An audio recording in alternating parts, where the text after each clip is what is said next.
Hello my student, आप लोगों का मेरे यूट्यूब चैनल पर स्वागत है। आज हम लोग पढ़ेंगे क्लास 7th का संस्कृत चैप्टर चतुर्थ पाठ से। चैप्टर का नेम है बेटा हास्य बाल कवि सम्मेलनम, मतलब छोटे छोटे बालक का कवि सम्मेलन। ठीक है, हास्य बाल कवि सम्मेलन। विविध वेशभूषाधारिणः चत्वारः बालकवयः मंचस्य उपरि उपविष्टा सन्ति, मतलब अनेक प्रकार की वेशभूषा को धारण किए हुए चार बालक छोटे छोटे कवि मंच पर बैठे हुए। ये जो चार बालक बेटा ये सब कवि मंच पर बैठे हैं। अतः श्रोताः हास्य कविता श्रवणाय उत्सुकाः सन्ति कोलाहलं च कुर्वन्ति। मंच पर बैठे नीचे श्रोता लोग हास्य कविता सुनने के लिए उत्सुक है। ये जो मंच पर बेटा चार कवि बैठे हैं ना, इन लोगों का कविता सुनने के लिए ये जो श्रोता लोग हैं ये लोग अभी देखने के लिए उत्सुक है और वह लोग शोर मचा रहे हैं कि कब स्टार्ट होगा। संचालकः अलम कोलाहलेन, शोर मत करो। ये जो येलो कलर का पहना है ये बोल रहा है शोर मत करो।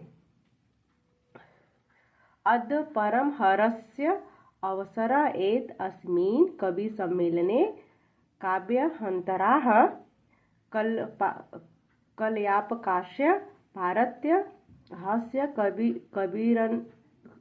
हास्य कवि धुरंधराः समागताः सन्ति।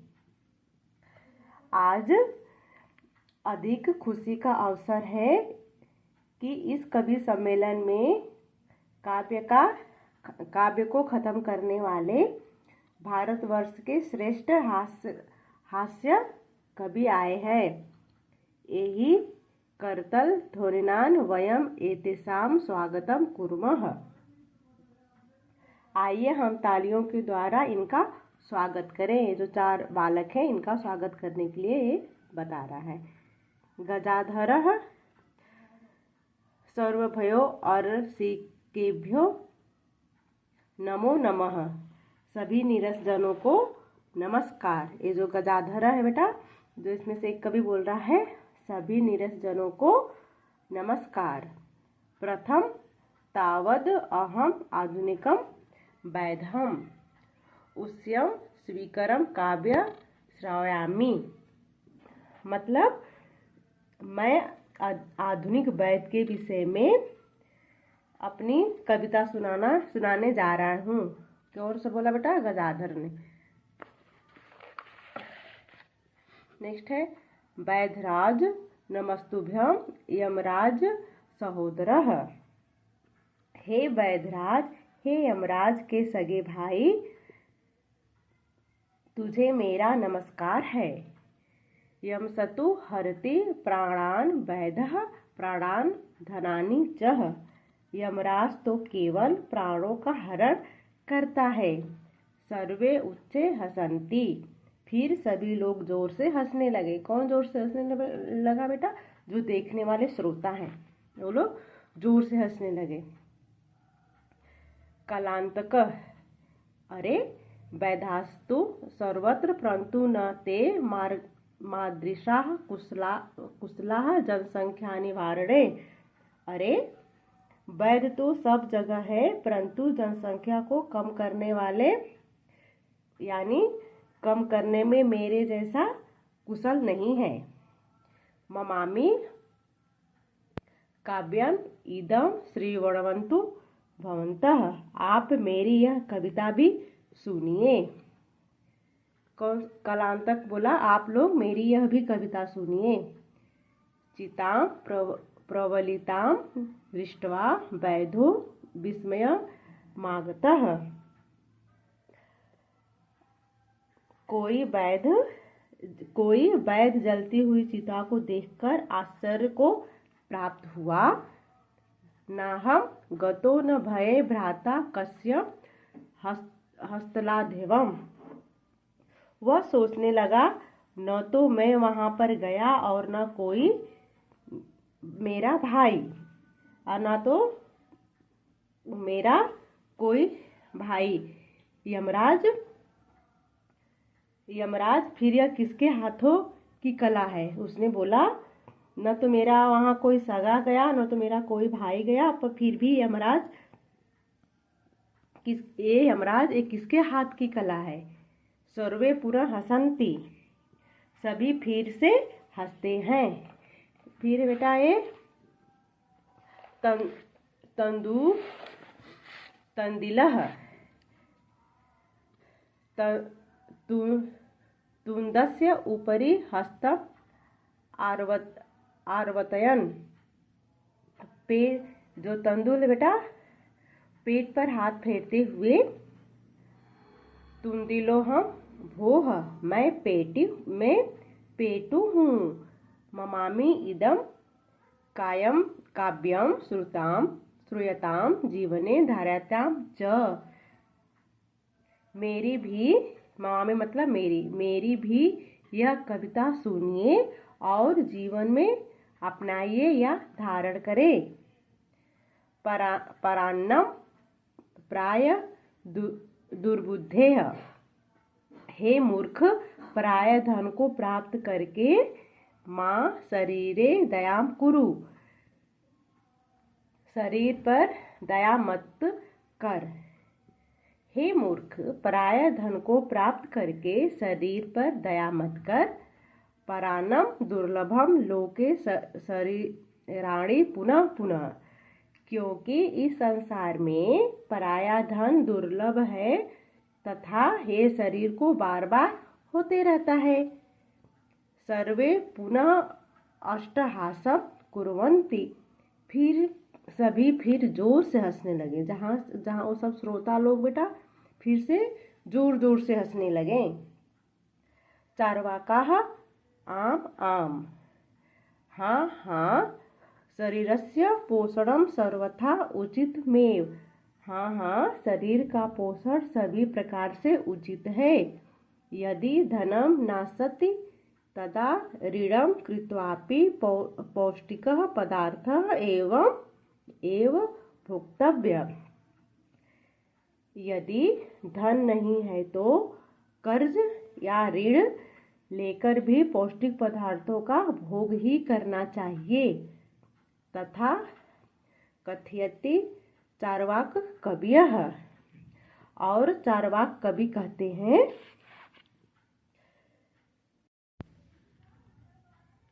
एव जीवेत सुखम जीवेत ऋणम कृत्वा घृतम पिबेत, जब तक जिए सुख से जिए चाहे कर्ज लेकर ही पिए।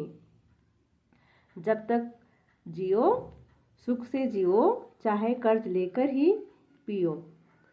श्रोतारः हरिः ऋणस्य प्रत्यर्पणम कथम, श्रोतागण बोल रहा है तो कर्ज को कैसा लौटाया जाए। उसने क्या बोला बेटा, जो देख रहे हैं श्रोता लोग, तो कर्ज को कैसे लौटाया जाए।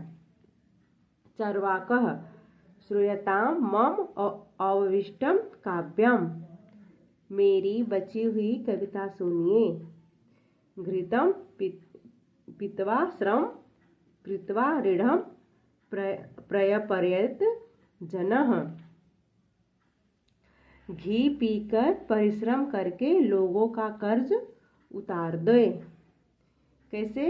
घी पीकर परिश्रम करके लोगों का कर्ज उतार दें। काव्य पाठ श्रवणेन उत्प्रेरितः एकः बालको अपि आशु कवितां रचयति हास्यपूर्वकं च श्रावयति। काव्य पाठ के सुनने से प्रेरित होकर एक बालक भी आंसू कविता की रचना करता है और हंसी से सुनाता है। आंसू कविता की हंसी रचना करता है और हंसी से सुनाता है।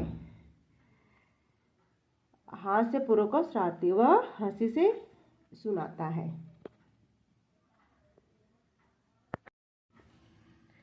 बालकः श्रूयतां श्रूयतां भोः ममापि काव्यम। बालक बोल रहा है आप मेरी भी कविता सुनिए सुनिए सुनिए। बालक क्या बोल रहा है बेटा, आप लोग मेरी भी कविता सुनिए सुनिए।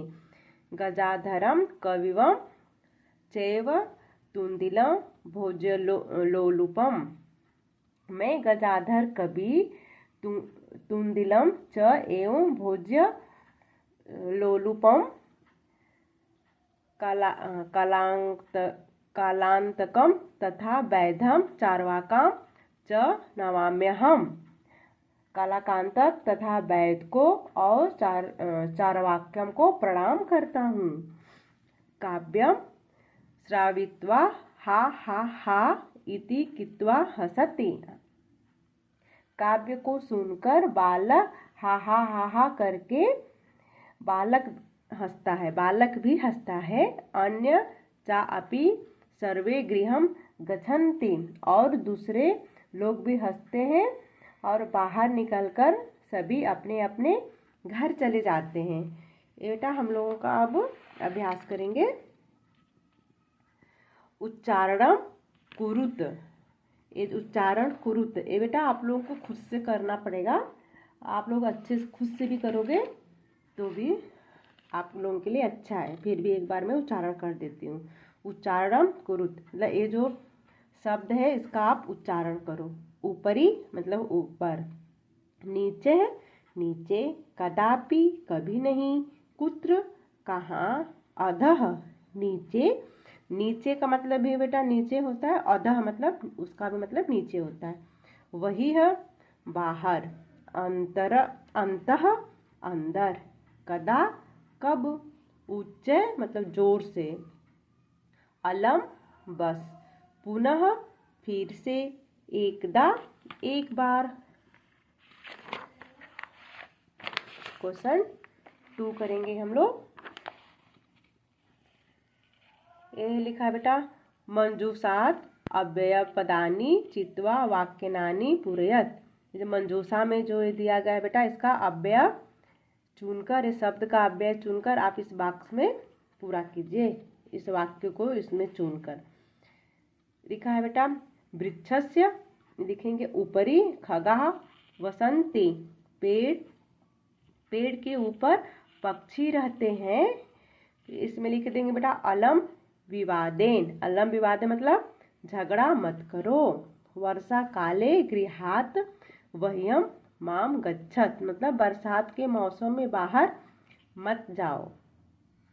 मंचस्य अधः श्रोतारः उपविष्टा सन्ति, मंच के नीचे कौन बैठा बेटा, मंच के नीचे श्रोता लोग बैठे हैं।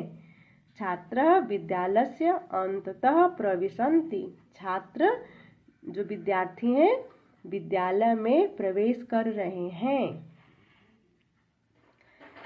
ये है बेटा क्वेश्चन 3। अशुद्धम पदम चिनुत, इसमें जो गलत शब्द है उसको चुनकर यहाँ पर रखिए। लिखा है गमन्ति, गच्छन्ति, पृच्छन्ति, धावन्ति। इसमें बेटा गमन्ति गलत है, यहाँ पर क्या हो जाएगा हम लोगों का, ये जो गमन्ति है बेटा इसके जगह हम लोग लिख देंगे गच्छन्ति, यहाँ पर छ हो जाएगा, म की जगह छ, गच्छन्ति हो जाएगा यहाँ पर, तब जाकर सही होगा। इसका सही शुद्ध रूप होगा गच्छन्ति। लिखा है रामेण गृहेण सर्वपेण गजेण, यह गजेण, ये गजेण जो बेटा एक गलत है। यहाँ पर गजेण की जगह शुद्ध रूप क्या हो जाएगा, गजेण ये जो है गलत है, इसका शुद्ध रूप हो जाएगा बेटा गजेन। ठीक है, अगर गजेन रहता तो सही रहता, यहाँ पर गजेण लिखा है। लतया मातया रमया निशया, यहाँ पर क्या रांग है बेटा, यहाँ पर रांग है मतया, यहाँ पर क्या हो जाएगा सही मतरऊ। लते रमे माते प्रिय, इसमें क्या रांग है बेटा हम लोगों का, इसमें रांग हम लोगों का राम है, रांग है रमे, सॉरी बेटा, यहाँ पर लतया, लतया मतया रमया निशया, यहाँ पर मतया रांग है क्योंकि मतया की जगह पर हो जाएगा मात्रा। अगर यहाँ पर मात्रा होता तो सही होता। ये लिखा है लते रमे माते प्रिय। यहाँ पर क्या रांग है बेटा, यहाँ पर रांग है माते। माते में क्या हो जाता है मतरऊ, अगर मतरऊ रहता तो सही रहता है। यहाँ पर माते रांग है, अशुद्ध है। लिखती गर्जंती फलती सेवती, यहाँ सवती, यहाँ पर क्या हो जाएगा, यहाँ पर क्या रांग है बेटा, यहाँ पर सेवती रांग है। अगर यहाँ पर सेवती की जगह सेवते रहेगा, इसलिए यहाँ पर सेवती रांग है। सेवती का शुद्ध रूप होता है सेवते। क्वेश्चन 4 है मंजूषा सर्वनार्थक पदानी चित्वा लिखत। ये जो सर्वनाम शब्द बेटा आपको इसमें से चूज करके लिखना है। ओके, इसमें है प्रायम लब्धवा मतलब प्राप्त करके। कुशलाह इसमें भर देंगे दक्षा मतलब कुशल। हरस्य इसमें लिखते बेटा प्रसन्नता मतलब खुशी। देहस्य शरीरस्य मतलब शरीर। वैधम चिकित्सकम मतलब डॉक्टर। इसका एक और शब्द क्या होगा, ठीक है, जैसे वैधम को हम लोग डॉक्टर भी बोल सकते हैं, चिकित्सम।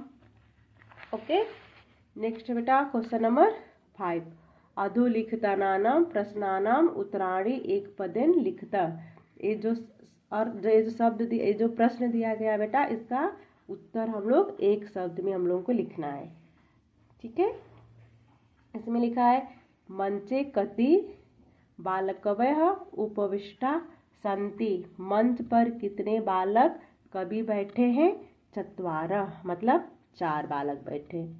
के कोलाहल कुर्वन्ति मतलब कौन शोर मचा रहे हैं, श्रोतारः मतलब श्रोतागण जो सुन रहे थे, सुनने वाले।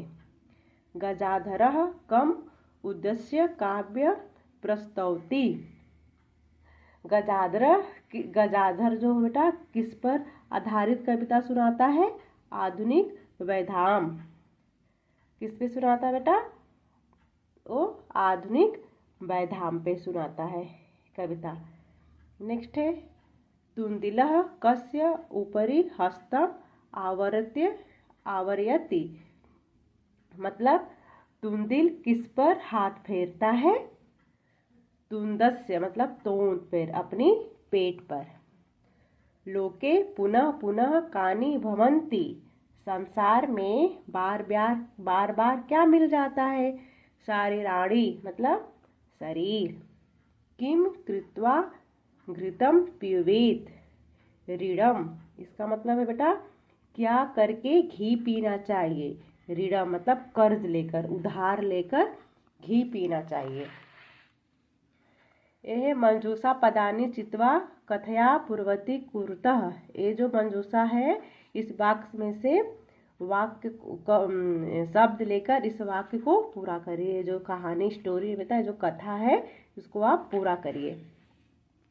देखते हैं बेटा पूरा एकस्य निपस्य एकः, यहाँ पर लग देंगे प्रिय बानरा आसीत। प्राचीन काल में एक राजा का प्रिय बंदर था। प्रिय मतलब बेटा प्रिय। एकदा नृपः, यहाँ पे लिख देंगे सुरुप्तः आसीत। एक बार राजा सोए हुए थे। बंदरः यहाँ पे लिखेंगे व्याजनेन तत्तम अविजयत। बंदर पंखे से उसे हवा दे रहा था। तदेव एकः, यहाँ पे लिख देंगे तदेव एकः, यहाँ पे लिख देंगे बेटा मक्षिका, इसमें मक्षिका भर देंगे। निपस्य नासिकाय, और यहाँ पर लिख देंगे उपाविशतम यद्यपि। बानरः, यहाँ पे लिख देंगे बेटा बारंबार व्यंजते ताम निवार्यति स्म। ओके। यहाँ पर बंदर पंखे से हवा दे रहा, तभी एक मक्खी राजा के नाक पर आकर बैठ गई। फिर है, बंदर बार बार उसे अपने पंख से हटा रहा था, यद्यपि मतलब लेकिन वह पुनः पुनः निष्पस्य नासिकायामी उपविशति स्म, लेकिन वह बार बार राजा के नाक पर आकर बैठ रही थी। अतः सह मक्षिका हंतु, अंत में उसे मक्खी को